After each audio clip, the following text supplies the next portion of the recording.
Hello friend, इस video में हम लोग दो कौड़ी के शब्दों वाले वाक्यों का अनुवाद अंग्रेजी में सीखेंगे। तो आइए हम लोग शुरू करते हैं। सबसे पहले लिखा है टू बीट। टू बीट का हिंदी में अर्थ होता है दो कौड़ी का, या दो कौड़ी की, या दो कौड़ी के। तो इसका एक फार्मूला है। सबसे पहले हमें लिखना है सब्जेक्ट, और सब्जेक्ट के बाद हेल्पिंग वर्ब लगाना है। इसके बाद हमें लिखना है टू बीट। इसके बाद हमें ऑब्जेक्ट लिखना है। तो एक वाक्य हमको मिलता है, वह दो कौड़ी का आदमी है। तो इसका टेंस जानेंगे। टेंस हमारा प्रेजेंट टेंस है, सेंटेंस हमारा अफर्मेटिव सेंटेंस है। तो सबसे पहले हम सब्जेक्ट लिखते हैं। सब्जेक्ट हमारा ही है, ही लिखते हैं। एक वचन है, इज लगा देते हैं। इसके बाद ये टू बीट मैन लगा देते हैं।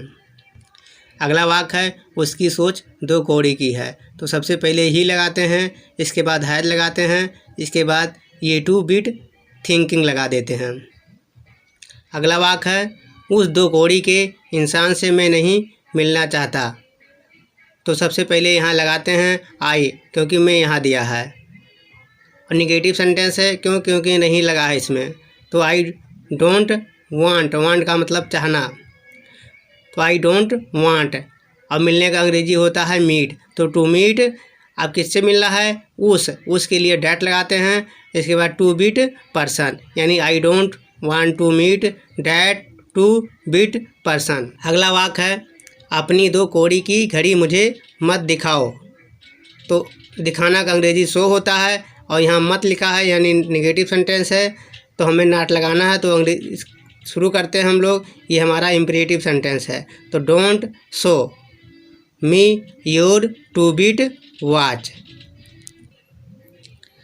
अगला वाक्य हमारा कम टू द पॉइंट या गेट टू द पॉइंट, जिसका हिंदी में अर्थ होता है काम की बात पे आना, या मुद्दे की बात पे आना, या काम की बात करना, या मुद्दे की बात करना। तो इसका हम लोग चलते हैं अनुवाद करने। तो सबसे पहले इसका फार्मूला देखते हैं क्या है। तो सबसे पहले हमें लिखना है सब्जेक्ट, सब्जेक्ट के बाद हेल्पिंग वर्ब लगाना है। इसके बाद कम टू द पॉइंट या गेट टू द पॉइंट, ये हमें लिखना है। तो इसका एक वाक्य हमको यहाँ मिलता है कि काम की बात पर आओ, या मुद्दे की बात पे आओ, या काम की बात करो, या मुद्दे की बात करो। तो इसको हम लोग लिखते हैं गेट टू द पॉइंट या कम टू द पॉइंट।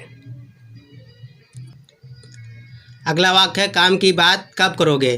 तो ये हमारा इंट्रोगेटिव सेंटेंस है, और कब का अंग्रेजी होता है व्हेन, इसलिए सबसे पहले हमें क्वेश्चन वर्ड लिखना है। तो व्हेन लिख देते हैं।